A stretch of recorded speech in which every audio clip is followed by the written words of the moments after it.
If your job is to try to be the best basketball player you can be, right? To do that, you have to practice, you have to train, right? You want to train as much as you can, as often as you can. So if you get up at 10 in the morning, train at 11, right? 12, say 12, train at 12, train for 2 hours, 12 to 2. You have to let your body recover. So you eat, recover, whatever. You get back out, you train, start training again at 6. Train from 6 to 8, right? And now you go home, you shower, you eat dinner, you go to bed, you wake up, you do it again, right? Those are 2 sessions, right? Now imagine you wake up at 3, you train at 4. You go 4 to 6, come home, breakfast, relax, blah, blah, blah. Now you're back at it again, 9 to 11, right? You relax, and now all of a sudden you're back at it again, 2 to 4, and now you're back at it again, 7 to 9. Look how much more training I have done by simply starting at 4, right? And so now you do that, and as the years go on, the separation that you have with your competitors and your peers just grows larger and larger and larger and larger and larger. And by year 5 or 6, doesn't matter what kind of work they do in the summer, they're never going to catch up because they're 5 years behind. Right? So it makes sense to get up and start your day early because you can get more work in. Is that genetic?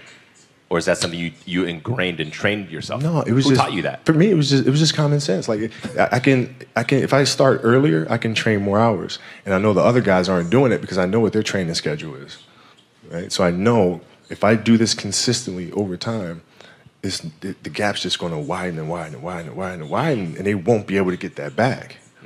So to me, it was just common sense and like thinking, how can I get an advantage? Oh, start earlier. Yeah, let's do that. How do you develop that, or where do you learn that from? Well, I think it's just it's just a matter of what's important to you, and what's important to you for whatever reason. I felt like I didn't feel good about myself if I wasn't doing everything I could to be the best version of myself. If I felt like I left anything on the table, it would eat away at me. I wouldn't be able to look myself in the mirror. Right? So the reason why I can retire now and be completely comfortable about it because I know that I've done everything I could to be the best basketball player I could be. And so that's where it comes from for me. You can't leave any... Stuck to the same old game plan that had brought such great success before. One that included a great measure of sacrifice. No one wants to get up at 4 and run when it's pitch dark. It has to be done. And the only reason I do it so early is because I believe that the other guy isn't doing it, and that it gives me a little edge.